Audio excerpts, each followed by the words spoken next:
nobody puts their hand up to say I pee or I'm having, I leak poo or anything like that. So that's why I started, social media, my own podcast, is because you're right. People don't even know that there's information and they don't know what to ask. And sometimes this is a topic they really need to kind of dip their feet in or their toes in before they'll even go for help or know what questions to ask.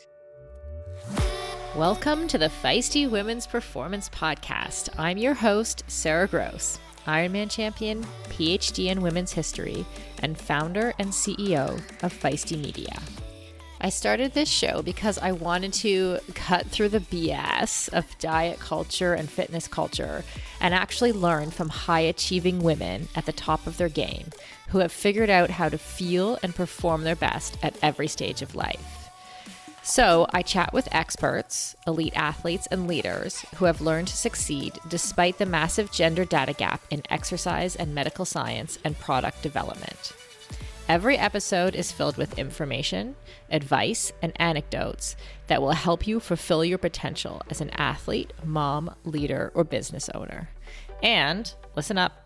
If you don't subscribe to our Women's Performance newsletter, you are definitely missing out. It's totally free.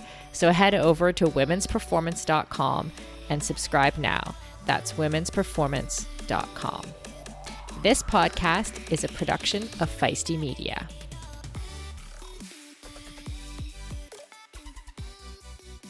Hi, Feisties.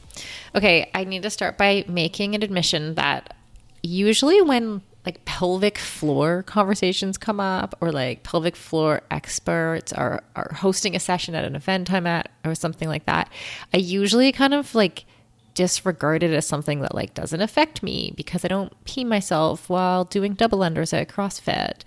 But I have learned my lesson. After talking to Mel on today's episode, I realized how absolutely wrong I am about that and how little I know about that part of my body and how closely that is tied to and related to my womanhood. So I realized that my lack of knowledge about the pelvic floor is tied to the lack of studies on women's health, and that learning about it is a great way to gain back power and an understanding of my own body. So I learned a lot in this episode and I'm super stoked about it. But first, we have a new sponsor. Fuelin app has come on board to support the podcast. And a couple weeks ago, I met on Zoom with Jonathan, one of the founders, and he walked me through how it works. So essentially, it's an app. If you're a performance athlete, like someone who is doing, especially endurance sport where you have to eat a lot, if you're doing a sport where your food is really going to affect your performance, I really think it's worth the investment. And I wish I had something like this when I was training. So in short, how it works is that it connects to your training peaks. And there's also another training log that it connects to, and they're working on connecting to all training logs.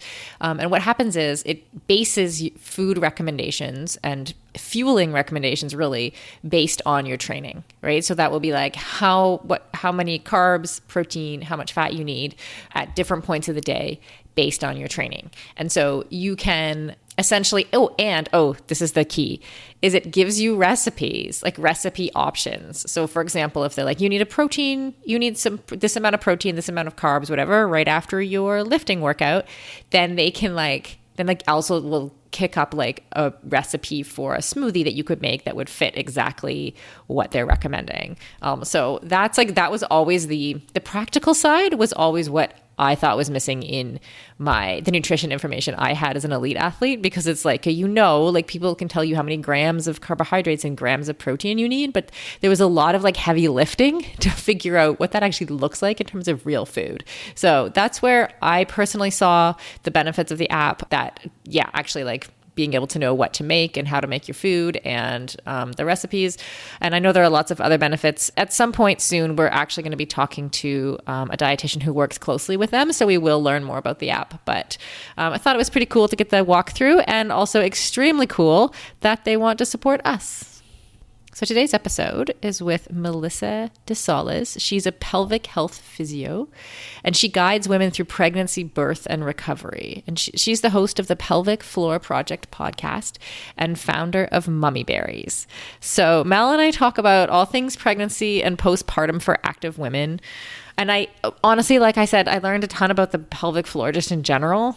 Even though I am not pregnant and I am 10 years postpartum. We also talked about why we should in fact be active during our pregnancies and possibly even lift heavy shit, the pros and cons of Kegels and how we can broaden our understanding of how we strengthen the area. And for those who have listened to If We Were Riding in the past or have been around Feisty for a while, you'll know that I have this issue, like I call it the coregasm issue, which means that like sometimes when I need to recruit my core as like a secondary thing, like if I'm doing, say I'm doing a plank, although that's core first, or if I'm doing pull-ups and I need to like keep my strict pull-ups where I'm trying to keep my body straight, so I'm recruiting my core. It happens to me most often during pull-ups. And I'll start to get like a feeling like I'm going to have an orgasm, right? And sometimes it's like super serious because it's totally distracting, right? It's like completely out of context. I know from experience that if I push it too far, I will actually have an orgasm, which honestly, like you don't, that sounds kind of fun for the gym, liven up the gym, but really like you don't want that, right? Like, and I want to be able to finish my set of pull-ups before before my pelvic muscles start spasming. Anyway, I asked her about that, and she's the first person who was able to explain to me exactly what's going on there, and also what I can do to like work on it so my muscles aren't randomly doing that and detonating my pull-up workouts.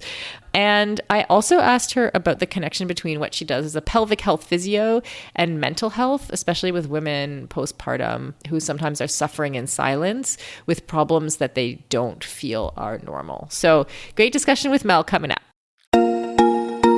As a lifelong runner and triathlete turned CrossFitter, I am stoked to announce that the athletic eyewear brand Tifosi Optics has joined us as a partner here at Feisty Media. Tifosi sports glasses hit all the marks for athletes. They're shatterproof polybicarbonate, so the lenses not only reduce glare, but also offer scratch resistance, which I 100% need. They stay in place when you are moving. The hydrophilic rubber nose pads actually get more grippy the more you sweat, so they are secure and don't slide down your face even when you're running in hot conditions. No matter what sport you do, Tifosi has shades for you. Whether you love tennis, fishing, pickleball, running, cycling, or just hanging out on the beach. They are super reasonably priced, which I love, so I can have multiple pairs that go with any outfit. And of course, Feisty listeners get a special discount. So head on over to TifosiOptics.com and use the code FM20. FM as in Feisty Media to get 20% off your order. That's FM20 at TifosiOptics.com. I'll put a link in the show notes to make it easy for you. Building muscle can be tough, and gains can be so slow, even for those of us who do a lot of strength training. As an ex-endurance athlete who is now in perimenopause, I know this all too well. It can be frustrating to put in the time in the gym and not see the results I'm looking for. That's why it's super important to take the right supplements at the right time. One of those supplements is essential amino acids, which are needed to trigger muscle protein synthesis. Muscle protein synthesis happens when you eat high-quality protein, like eggs or whey. And by supplementing with additional essential amino acids, you can make sure you are getting the full benefit of your training sessions. Targeted essential amino acid formulas can be up to 4 times more effective than just eating protein. I've been taking amino acids for almost a year, and in combination with eating quality protein and a couple other supplements, I have managed to turn the tides on age-related muscle loss, which starts at 30 for women, by the way, and I have continued to make strength gains as I head towards 50. AminoCo has been a long-time sponsor of Feisty Media and has supported all of our brands and podcasts over the years. I recommend starting with AminoCo Perform, and you can grab some at aminoco.com/performance. If you enter the code PERFORMANCE, you will save 30% and receive a free gift if it is your first purchase. Give it a try and let me know how it goes. That's aminoco.com/performance and use the code PERFORMANCE to save 30%.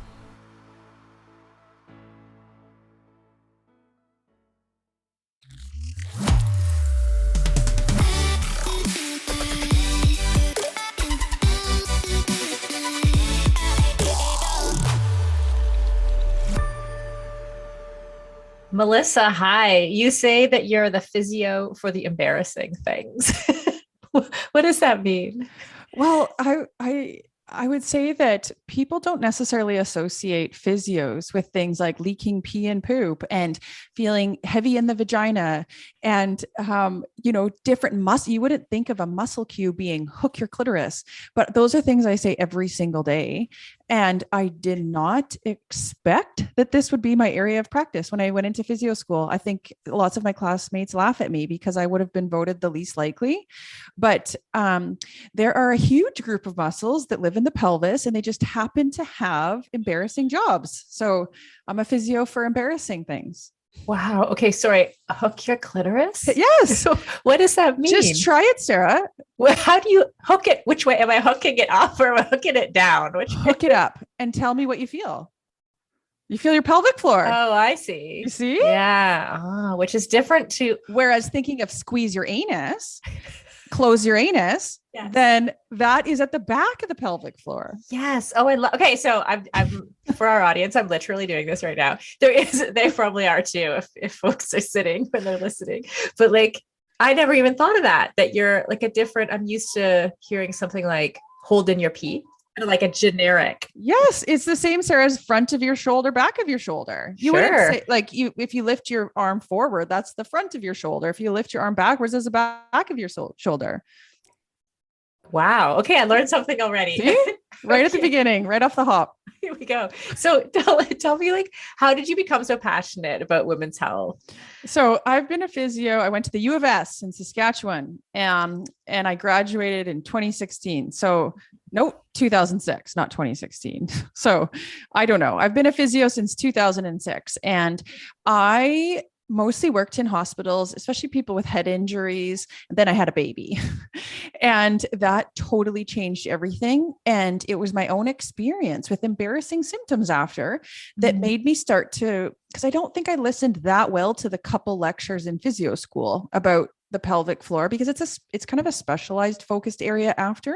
Yeah. And so you learn a little bit in school, but yes, it was afterwards that I started to realize and remember, oh my gosh, it's muscles that control all of these embarrassing things. And we as physios always look at people's injuries and their muscle problems. Why don't we look at this? Because this is affecting my life. Yeah. And so then I actually did a complete 180. And now all I do is you'll hear it called pelvic floor physiotherapy or pelvic health physiotherapy. Right. And did you feel like in that experience of having a child, did you feel like you weren't supported properly? I would say so. My first was born almost 9 years ago now, and lots has changed since then. There was no such thing as social media. You'd Google, but mostly still reading. There was no podcast, anything like that.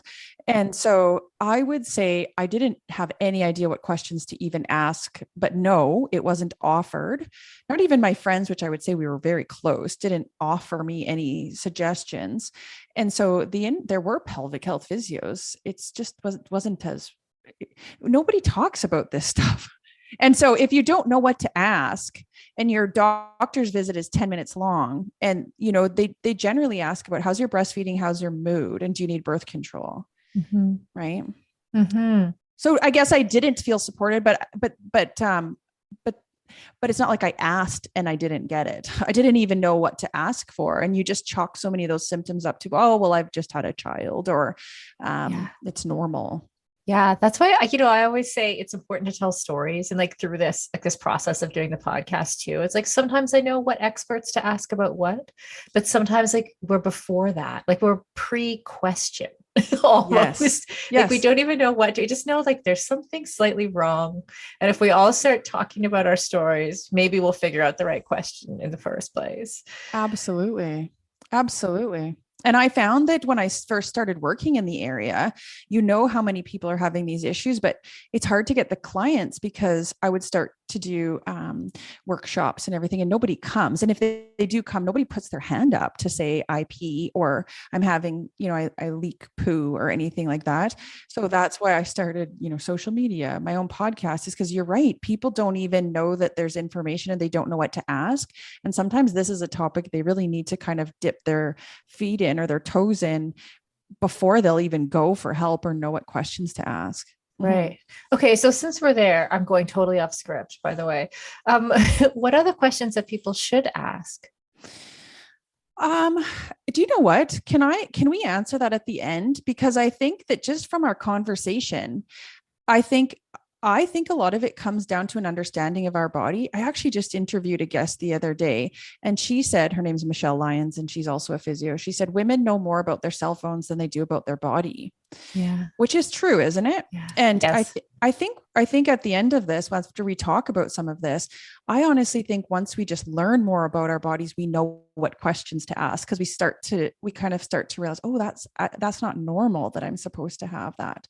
Is that okay if we kind of circle back to that Totally. at the end? Yeah, yeah. And I just wanted to say too about my own experience having my daughter. The main thing that I felt was less about the muscular, so like what to ask about specific things, but more that like I went through this trauma, like giving birth is a trauma, and then everything is focused on the baby. Yes. And it wasn't like I'm sitting there thinking, oh, but what about me? But I was aware that there was this kind of like mental health piece where I'm like, oh, nobody's really thought about the kind of support that the mother needs, because we're focused on getting the baby fed and all these things happening, and it's fine, but it's very traumatic. And I can see how folks would have like PTSD or like postpartum. It's completely understandable to me. Absolutely. And I think that there's so many things tied up into that, because especially for your audience that's listening, these are a lot of active women, that's part of your identity, is to be active. It's a huge part of your mental health. And there's also so much confusion around, what am I supposed to do? What do I have to be? All the messaging now is be careful. Well, be careful of what? Like, what am I supposed to be careful of? Right. Mm-hmm. Yeah. Mm-hmm. Yeah. So I guess let's go there first. Like, what are the things, how much do we really know about how active you can be during pregnancy? Like, can you just keep doing what you normally do? When I was having my daughter, it was like, wear a heart rate monitor, don't cross your lactate thresholds ever. Then I was in Australia on a training camp, actually, when I got pregnant in Australia in trimester 2. They were like, oh no, we do intervals in trimester 2. I was like, really? Because my doctor at home said not to do that. So I know. what are we supposed to do? I know. And actually there is so much fear-based information, and there's one of the biggest problems. There's not a lot of evidence. So they just say, because when there's not evidence, they'll just say, be careful, right? Or we don't recommend. But there was recently back in 2019, there were the CSEP guidelines for physical activity during pregnancy were released, and you can find those online anywhere. And basically, the recommendation is that women should be active. The benefits are far greater than the risks. And that generally the recommendation, I'm just going to tell you what the evidence shows: 150 minutes of moderate intensity activity each week, which is pretty easy for some of the people that are listening, over a minimum of 3 days. But being active in any way is important. Basically saying you don't have to get 150 minutes to have any benefit. Anything is beneficial. But there's so many benefits, like obviously your blood glucose, decreased weight gain, decreased depression by like 25%. Whoa. Decreased back pain, decreased chance of preeclampsia and high blood pressure by 40%, decreased risk of C-section birth and instrumented delivery, decreased risk of incontinence. And there used to be, like you said, all this information about you shouldn't. And I think a lot of women here, especially very active women here, a lot of women have a hard time conceiving too, but they're worried that something is going to go wrong if they're active. right? Yes. We've sort of been taught that, right? Like Yes, that, oh, rest, lie down and don't do anything. exactly. But they actually found that they found in the research that physical activity is not associated with stillbirth, neonatal death, preterm birth, preterm labor or rupture of membranes, low birth weight, birth defects, induction of labor, miscarriage. Like they didn't find any evidence to support that. Wow. Having said that, I always say like this has to be on an individual basis, obviously, but I think that sometimes like that, especially these athletes that are listening and that really want to make the case that they want to be active, because some women feel better not being active, and I think that that's up to you. But if you are hearing from your care provider that you shouldn't, I think that, showing them these guidelines and just saying based, like sometimes we just don't know current evidence in our practice, right? So being able to show them to your care provider and say, the evidence shows this. Can you tell me if this doesn't apply to me? Mm. Oh yeah, that's a great question. Yeah. Because there are reasons, obviously, like, if you have, I'm just looking at some of them so I can read them off the top of my head. If there's unexplained persistent bleeding, preeclampsia, incompetent cervix, like there's all sorts of things. Like if you've had placenta previa before 28 weeks, if you have higher order births, so twins or triplets or anything like that, any of that is a special consideration, obviously. And there will be some situations where your care provider says you can't exercise beyond X or whatever. Right. And do you know anything about that rule that I just said about like not wanting to cross threshold? Yeah, or not wanting to like go into oxygen deprivation. Is that Well, true? this is one of the things, like basically they're saying now that no, we shouldn't necessarily use our heart rate, but more of a talk test. Like, can you carry a conversation comfortably? That's basically what they go by. But this is again where a huge amount of research, like there's research lacking in elite athletes. So they'll always say be careful, but there are some studies that are showing promising findings about exercising at a high intensity because your body is primed for it. Do you know what I mean? And I think that's it. Everybody can tolerate different things. And I don't think that being sedentary and then picking up marathon running during pregnancy is obviously recommended. But if you already run and put on a lot of miles and your body's comfortable and versed with that, they're not saying that there are contraindications to that as a general rule. Yeah, the thing that happened to me that was interesting is the way that I knew that I was pregnant. I knew I was pregnant very, very quickly. And it's because like my body would not perform in training. Like I was going out a couple of weeks in a row. I'd go out to do my run intervals, which was probably one of the most intense sessions I would do during the week as an elite athlete. And I just couldn't do it. I couldn't run near what I would. And I was trying to get pregnant at the time. And I just thought, I'm pregnant. But it was another week before I was able to take a test to show that. So like I think our bodies will kind of like they're smart enough to take care of us, right? And our child. Absolutely. Absolutely. And it's interesting. Like you're right. I think that this is an individual basis because I'll talk to people, I'll have clients that really, really, really, really early on in the pregnancy, like could just tell I shouldn't, but I have others that run throughout their entire pregnancy. Mm-hmm. So I think that that's the part where, you hear the line all the time, listen to your body, which sounds so cliche, but I think sometimes this is where the information comes. If you kind of understand what's going on with your body during pregnancy, you start to recognize, what to look for. You recognize those signs so that you can make your own individualized decision, right? Mm-hmm. Mm-hmm. Were you active during your pregnancy? I didn't have great pregnancies. I'll be honest with you. I wouldn't say that I was that glowing pregnant woman. I was active, but I gained 50 and 60 pounds with my pregnancies. And I have always liked activity for mental health. I've never had to make myself be active. And so I was, but just obviously much less than normal. And I think that's actually an important point, is that you should fully expect, no matter how fit you are, that your performance declines steadily through pregnancy. I think that actually a lot of women are surprised to hear that, or it makes them kind of like, oh, thank God you're saying that. That gives me kind of almost permission to pump the brakes a bit. Yeah. You should fully expect that your performance decline. Yeah, of course. I Yeah. mean, Yeah. yeah. Um, what do you recommend for clients? It sounds like, I feel like you've said already, like to listen to their instincts, but when someone comes in asking you, how do you decide on an individual basis what to recommend? What do you like? That's always my what fuels you, because I'm not going to, if you hate running, I'm not going to tell you to run. If you hate swimming, I'm not going to make you swim. I think basically the benefits they say in the guidelines, strength training and cardiovascular training are both, or cardiovascular exercise are both important. They both have benefits. So I kind of like to think of exercise or activity having three prongs: flexibility, strength, and cardiovascular benefits. And so I say variety. If you're open to variety, it's kind of like cross training. And you, if all of your eggs are in the running basket and you stop feeling comfortable running, then that can feel really low with your mood, Mm-hmm. right? Mm-hmm.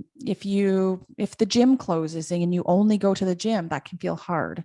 So I think variety Mm-hmm. is helpful. Mm-hmm. And what about lifting heavy? What do you suggest there for Again, pregnancy? in the guidelines, they're saying that you can still lift heavy. You're going to expect that your performance go down, but often you just have to modify as your belly gets bigger. Some of your techniques. Sometimes you have to manage how you control pressure. For example, Valsalva or anything like that. Often Valsalva is not recommended in pregnancy, Mm-hmm. like a breath hold through heavy lifting. Okay. Mm-hmm. Yeah. I was like, what is What is that? What that? is she saying? Yes. So basically a breath hold. I think most heavy lifters will know that term, but basically a breath hold, just because it puts more added pressure down through the pelvic floor and out the belly, basically. Mm-hmm. Mm-hmm. And then for me, when like the most shocking part for me was that I had this huge focus on these 9 months that I was that I was kind of surviving. I had this I had a plan. I made sure I actually became iron deficient for a little while, got that under control, felt a lot better. I was active all the way till the end. And then like had not taken into account again, you know, didn't have I read all the information online and I read what to expect, the things that the things that we normally read, but I didn't really feel prepared for that next few weeks where I was like, oh, I'm injured. and Absolutely. and I actually like, because I'd focused so hard on these 9 months and like, let's get this baby out healthy, that next phase actually became the hardest because I'm like, oh, I can't even walk around the block. Like I was expecting to have my body freedom back and now I don't. So what are the challenges of postpartum and how do we deal with that? I think, well, that's such a big It's a question. massive question. No, it's Yes. okay. I would say one of the big things that I think I notice constantly in postpartum clients, you're right, is kind of deer in the headlights. Like, what's going on here? Mm, And I think that, when you go into, for you, everybody knows someone that's had some sort of surgery before on their knee or their hip. We prepare those people for what's going to come, and we we prep them as far as if it's not an emergency surgery, like if you're going in for an elective knee surgery, for example, an ACL or something, like you go into that with as much strength and range of motion as you can. mm-hmm, And then you have a plan for after, whereas I think that we kind of try to continue on as best we can during pregnancy.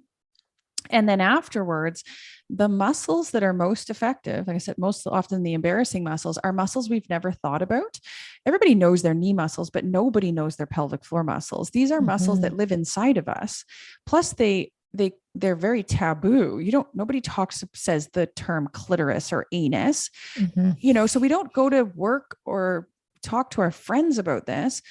And the pelvic floor muscles and a lot of the core muscles are so reflexive.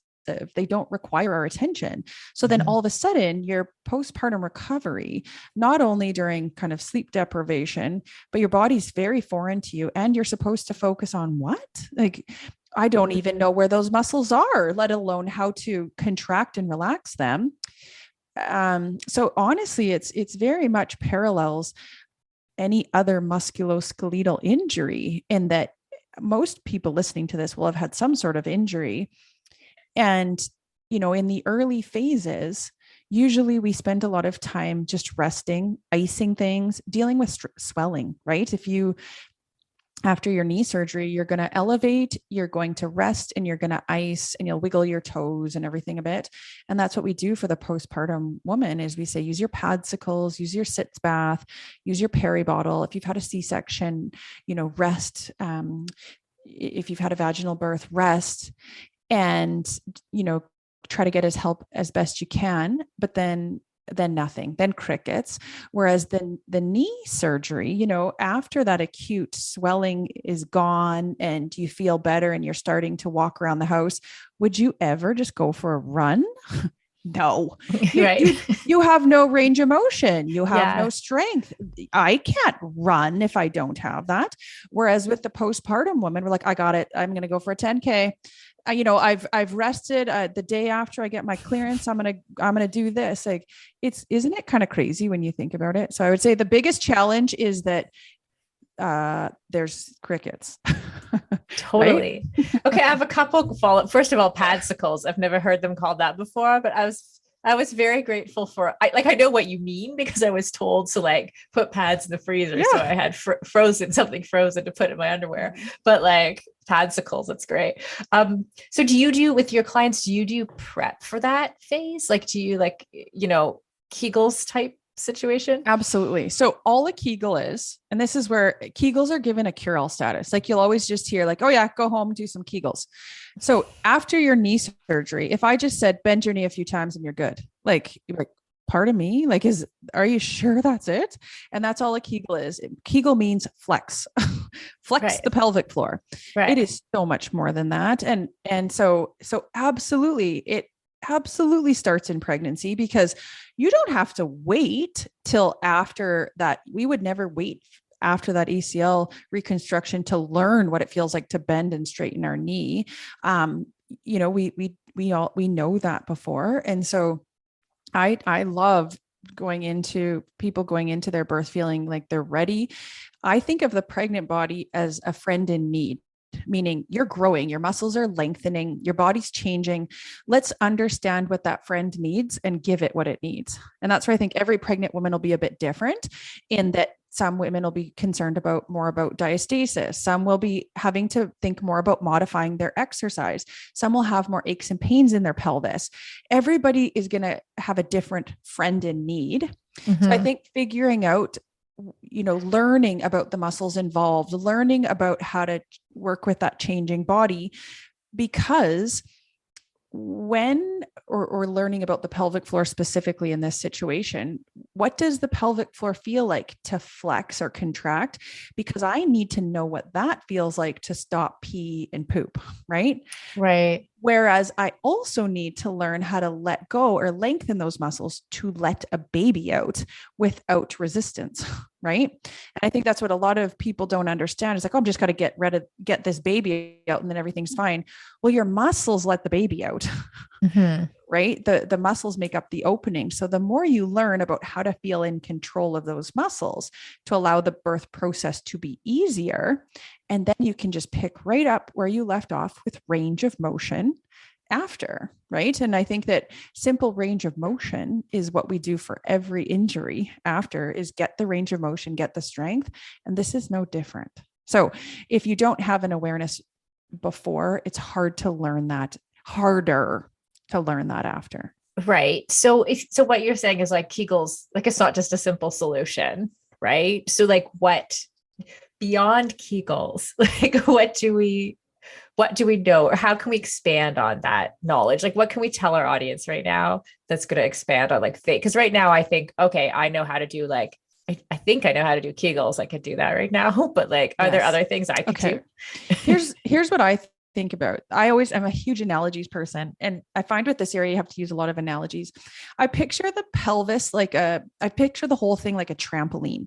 So the pelvis, the bony pelvis itself is made up of two pelvic bones with the end of the spine, the sacrum and the tailbone at the back, right? And so you've got these bones that create the frame. That's the part that sits on the ground, right? And the trampoline or the bouncy part is the pelvic floor. So the pelvic floor attaches in 360 degrees on the inside of that bony frame. And it happens to have holes in the bottom, 3 holes that let out pee, that have the entry to our vagina and let out babies in a vaginal birth, and the anus. So there's 3 holes in the bottom, and that pelvic floor literally functions like the bouncy part of a trampoline. It gives us shock absorption. I would say without the pelvic floor, it's like running on dead shoes versus new shoes, like that. You want that spring, and that's what the pelvic floor gives us. All of the muscles that attach on the outside of the frame, like the abdominals, the glutes, the adductors, you name it, any muscle that attaches to the pelvis is like a vector that has an influence on it. Mm-hmm. Can you imagine that during pregnancy, one of the things that happens is our pelvis moves a bit more to allow for a growth of a uterus and a passage of a baby. So you change the frame and we change how we stand on the frame. Our posture changes a lot. Our center of mass and our center of gravity changes. So you start to get that frame changes. And what's going to happen to all the muscles inside? They're going to change and react to that. A lot of women, pregnant women, if you're pregnant and listening to this, when you're standing, notice how you stand. My guess, especially as you get bigger and bigger, is that more of the weight is on your heels because the front of your breasts and your belly are bigger. And so the more weight you have on your heels, the more you'll have your anus clenched because that's the back of the pelvic floor, and the spring tension will increase at the back. Your abdominal muscles will start having to stretch to accommodate the growing belly. So they'll exert a force of pulling on the pelvis. The glutes, pregnant women get like flat glutes because of their butt tuck, and that doesn't support the pelvic floor as well. So everything is changing. So to just clench the pelvic floor a couple times, you're kind of missing the big picture. I totally got off track, Sarah, and I don't even remember what you asked. No, you answered. You totally answered it. I was maybe looking for like a couple things beyond Kegels, like practical things. Like, what are the other things that was an amazing explanation though, by the way. So, but like, what are some other exercises or what types of things do you prescribe? So learning to coordinate the core muscles. Learning how the pelvic floor is part of our core, actually. And so learning how, like, you'll hear a lot of messaging during pregnancy around don't work your core. Sure. There are certain exercises that often are hard because your belly's so big, but you don't have to avoid all core exercise.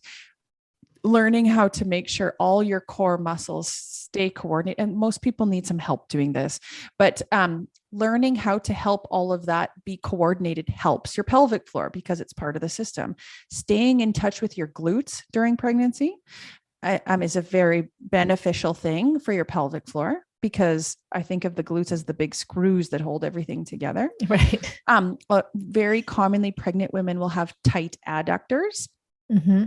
So I think that's another really big one during pregnancy. But I think my general question is, if you feel comfortable, I don't think you always need to search for things, but if you're feeling uncomfortable and you don't feel that you can do your activities very well and something feels off, then that would be worthwhile seeing someone to be able to look at all of these things and help you understand what's going on and what kinds of things to support during your pregnancy. Yeah, that makes sense.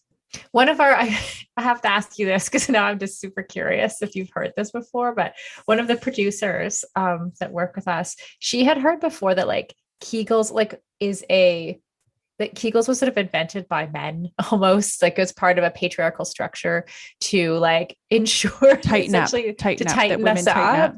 Yeah. Have you heard that before? Or do you think that that's true in your experience, or is it a useful thing? Well, I mean, like I said, yes, I think in the past they used to be just most women, especially older generation, have heard to do Kegels all the time. Yes. For that reason, like to tighten up.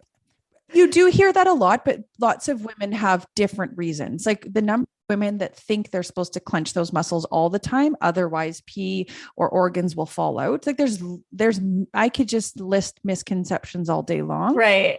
But I like generally we use the term Kegel Mm-hmm. to describe a contraction of the pelvic floor. Right. And as you know, like contraction does so many things.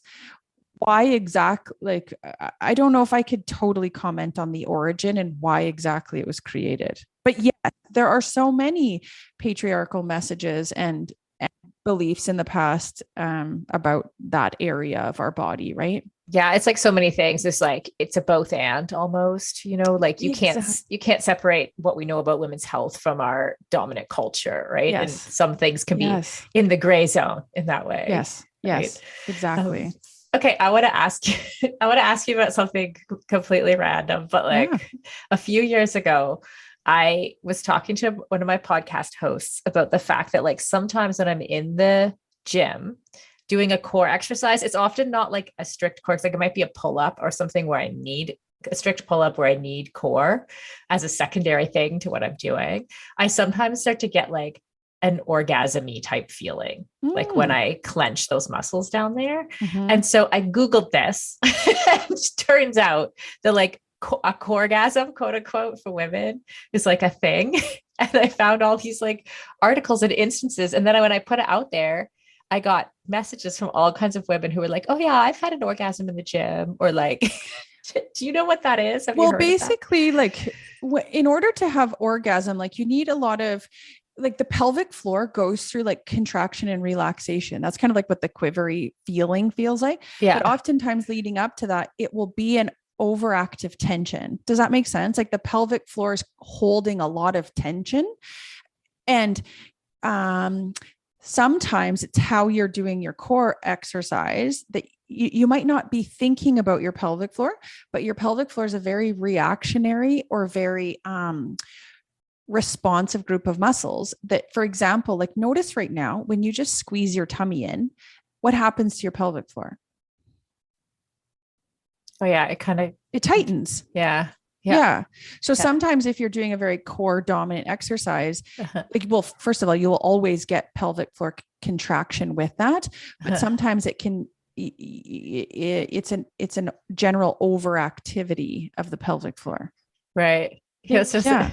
so interesting. Like I didn't know if that was a normal experience or not. And then to hear from all these people, like, oh, okay. Some women will get different sensations, like symptoms of a UTI, Mm. symptoms of bladder urgency, right? Hmm.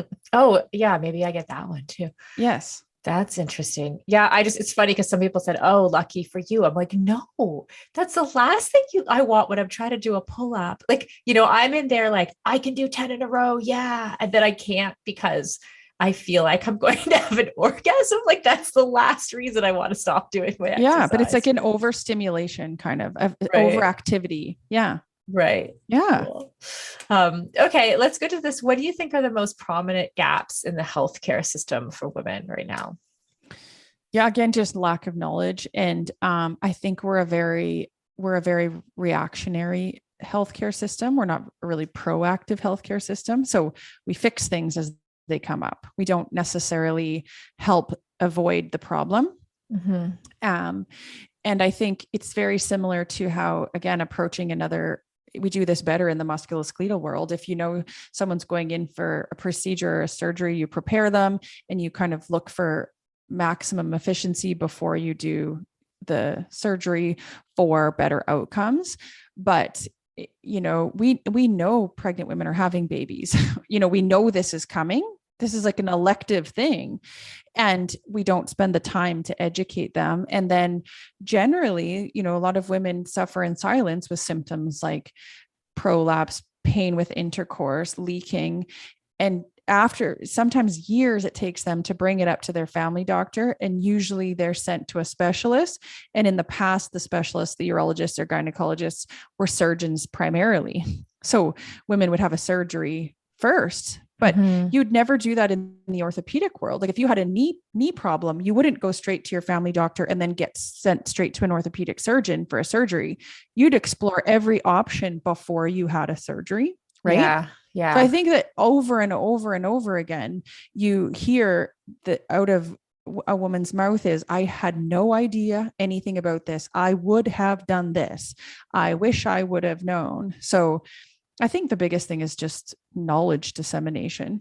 Yeah, Yeah. absolutely. It's interesting how many people are suffering in silence because, on one hand, like pregnancy and childbirth, it's so common in a way. Like a lot of it's a thing that a lot of people go through. And then at the same time, a lot of people are completely shocked by how difficult the experience is, right? Like, so it's like there's just this massive gap in information and help. Go Well, ahead. and we see that all the time anyway. Like it finally we're starting to see, like I definitely see in this field lots of research emerging around this. And it's all very, it all aligns with what so much of us are doing, like trying to shout from the rooftops, like, ladies, learn about this stuff. So all this research is really helping. But what is it? It's something like at least 7 years it takes for research to make it to clinical practice, or I don't remember what the number is. I want to say at least seven. That so that takes a long time. I think that is the benefit of things like podcasts and social media, is that this gets the information actually gets out there. I spend a lot of time on, I have a podcast too, and I spend a lot of time talking with researchers to be able to like help them get subjects for their studies, or just put out what their findings are, because otherwise it takes a long time just to get that into the hands of the clinician, right? Yeah. What's your podcast called? The Pelvic Floor Project. Okay, cool. And people can find that just like on Apple Podcasts, all the places. Amazing. Amazing for all our pregnant listeners, where to go. And how do you recommend people get the help that they need and start getting answers to, to circle back to the questions, like what questions to ask and getting the right help? Well, I think, well, I'll tell you, I think that sometimes we as women think, I just want to be easy. I don't want to be demanding. Like, I just want, like, I want the healthcare provider to like me. And a lot of athletes, I'm one of them, but like type A, like, do you know what I mean? Lots of people are type A and they don't want to be that sometimes. Like, I just want to be easy. So then we don't ask questions.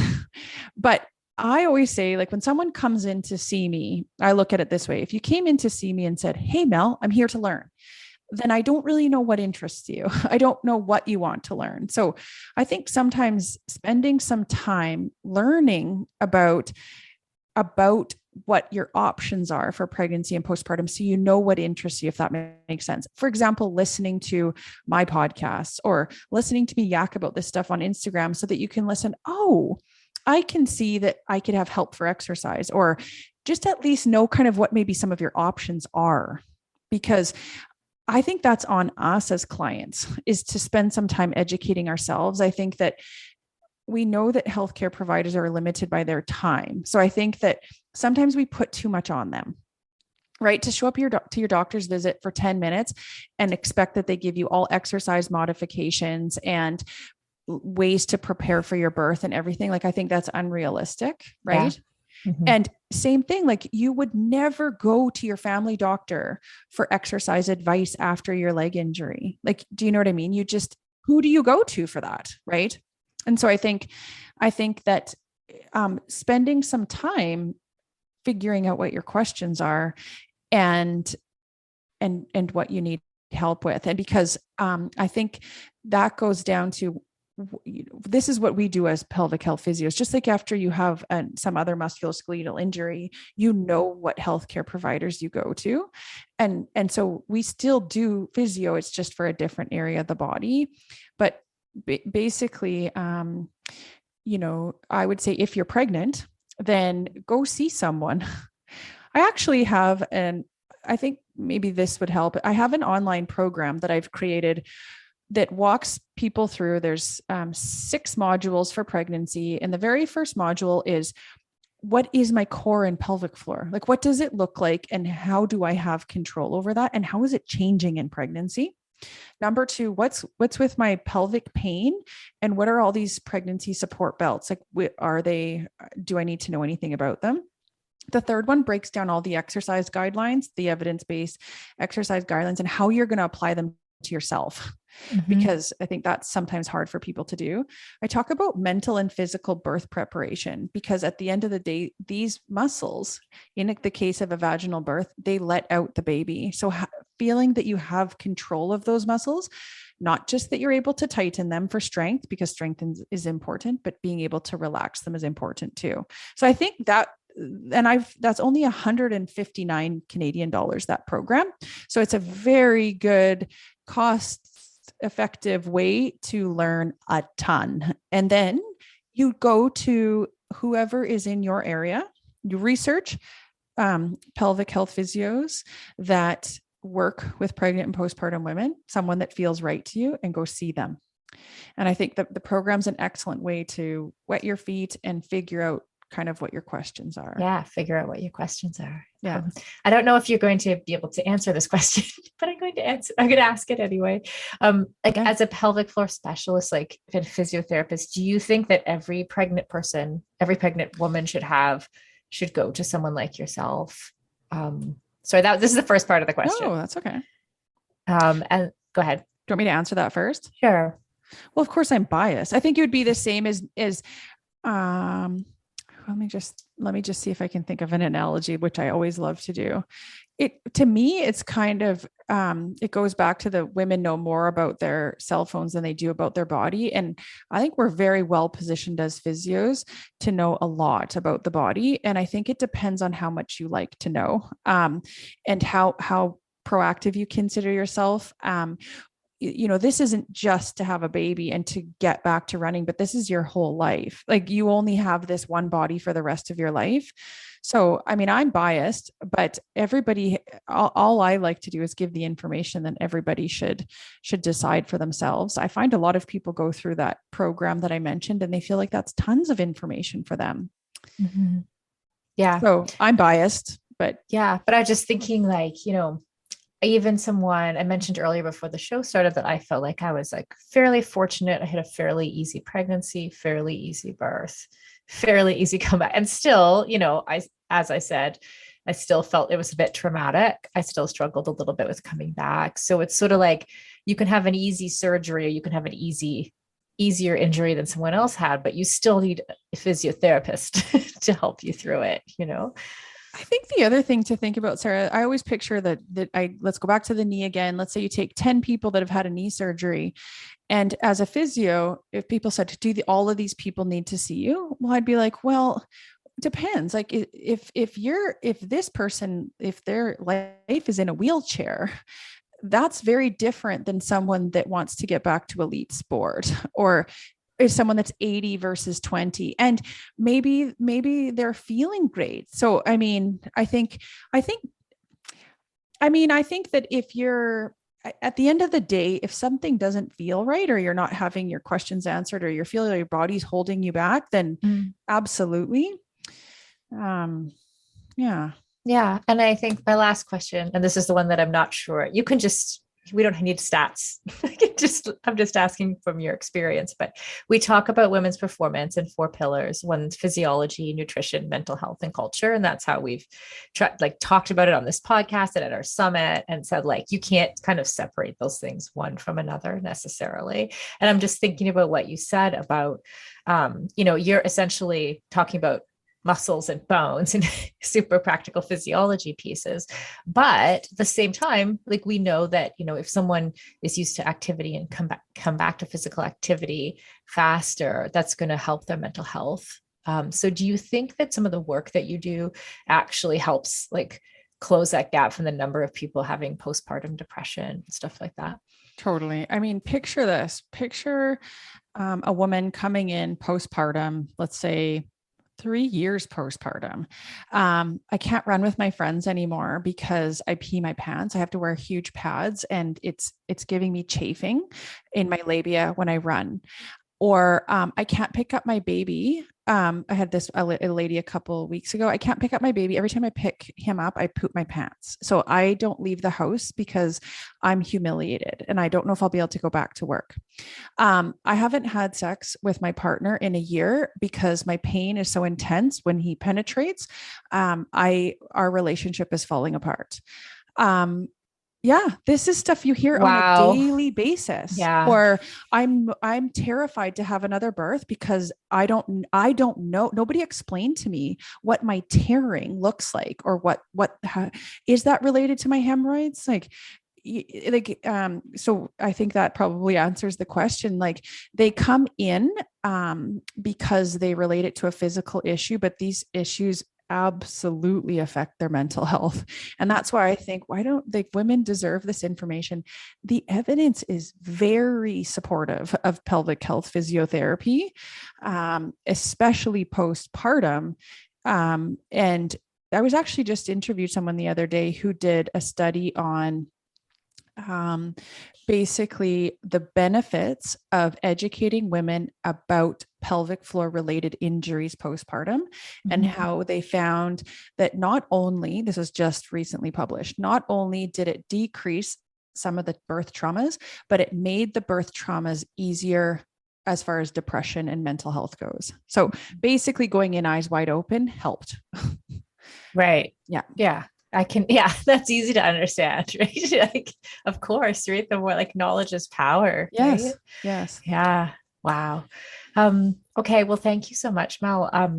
How can people follow you? You talked about your podcast already. I know you're pretty active on social media. How can we follow? Yeah. So my Instagram account is called Mommy Berries Health. My podcast is called The Pelvic Floor Project. As I mentioned, I mentioned the pregnancy program. I also have a postpartum program that's safe to start as soon as you have your baby, because it basically talks about the swelling management after and helps you understand the hole that your baby came out of, or the muscles affected during your C-section, and what you would do in the acute phase. And then the next module is called I'm Ready for More. So starting to kind of get those muscles with early range of motion, right?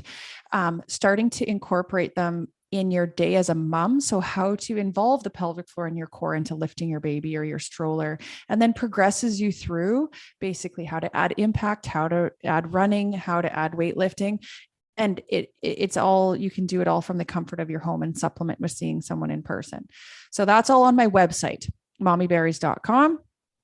I also, one other quick thing I love to mention is that I run these small groups where I go through it all with a small group of women. So myself and 8 women will go through the program together, either during pregnancy or postpartum. So we go by module together online. You work through it, and then we meet together to go through the things that you don't feel comfortable asking and talk through it. You realize you're not alone. You realize everybody's symptoms are different than yours, but you're also going through the same type of stage. And that's all the details and intakes are on my website too. Wow. I absolutely love that. And I totally wish I had those resources 12 years ago. So thank you for the work that you do. I should really quickly say too, I'm located in Kelowna, BC. And I work at a couple different clinics part-time. Yeah, I'm sure we have some BC listeners. Yes. Since I'm also in BC. Yes. Amazing. Well, yeah. Thanks again, Mel. Thanks for the great conversation. I know I learned a lot. Well, I thank you for spreading the word and being open to, I'm interested to hear after you work on your clitoris hooks and your anus tightens, how you find your connection is to your pelvic floor. Yes. Maybe I can control the orgasm a little bit better, so I don't have to worry anymore. Yeah, exactly.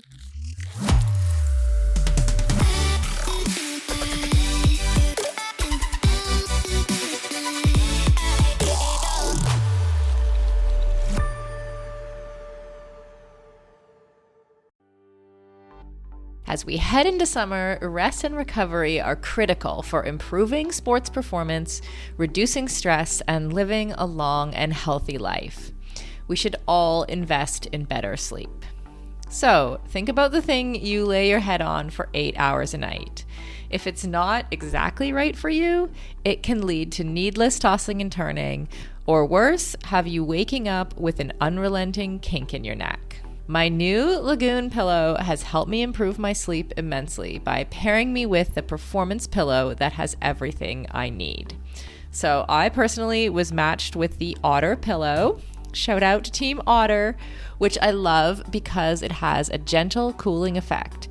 And I was able to choose how much stuffing I wanted in it, which is super important to me because I'm doing a decent amount of CrossFit these days and my shoulders are kind of creaky. So having a pillow that is stuffed just to the right height keeps my neck and head in exactly the right position and comfortable for the entire night. And as of fall 2023, Lagoon launched their 100% mulberry silk pillowcases. It's cool to the touch, buttery soft, and great for your skin and hair. You've got to go check out this pillowcase if you want to feel great and look great every morning. Waking up for morning workouts has never felt better. I'm refreshed and pain-free thanks to my Lagoon pillow. To check it out for yourself, go to lagoonsleep.com/performance and take the 2-minute sleep quiz to find your perfect pillow match. And then use the code PERFORMANCE for 15% off your first purchase. That's code PERFORMANCE at lagoonsleep.com/performance, whole 15% off, and the link is in the show notes. You can just click through there.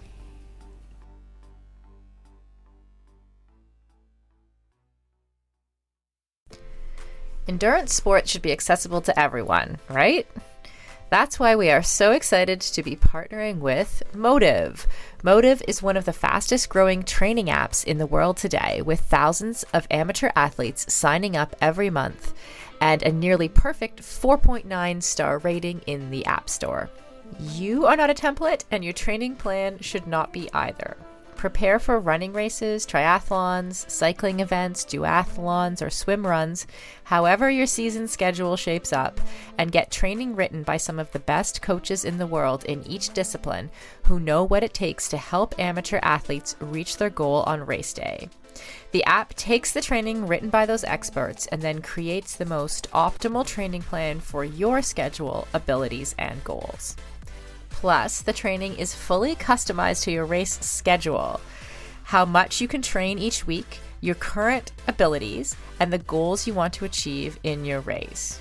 You can use the app for free as long as you want, or get all the upgraded features from the app for just $19.99 a month.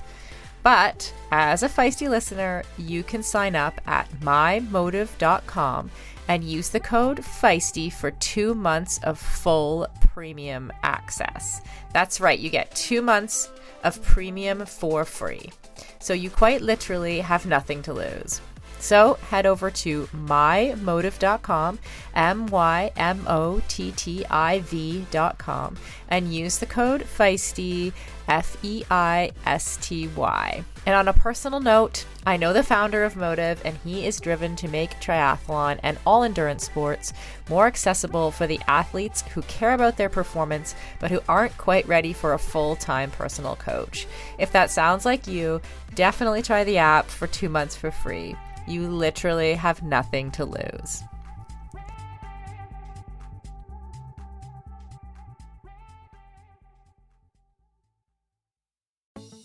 For decades, running shoes have been researched, tested, and designed for men. Brands have relied on the shrink it and pink it approach to sell male shoes to female customers. That's why we are so excited to be working with Heddas. Heddas designs athletic footwear for women that elevates performance, safety, and style. Heddas unlocks the science behind women's biomechanics through dedicated research, creates better shoes for women that support their longevity and performance, and establishes new design standards to promote transparency in a male-biased industry. Heddas have a lower ankle collar to reduce rubbing, a breathable mesh toe box to allow for ventilation and to allow for female toe shape, a special kind of plate in the midsole to keep tired legs going, a narrow heel cup to reduce heel slippage and take the pressure off our Achilles, and a rounded instep to create a snug fit. Heddas has 3 shoe models designed for different sessions: the Alma Cruise for long runs, the Alma Tempo for training days, and the Alma Speed for pushing the pace. I've personally been running in the Alma Cruise and I love them. It's the shoe I always wanted and never knew I needed. The fit is perfect in every way. You can get your own pair of Heddas at heddas.com and use the code Feisty20 for 20% off. That's Feisty20 at heddas.com, and it will all be in the show notes.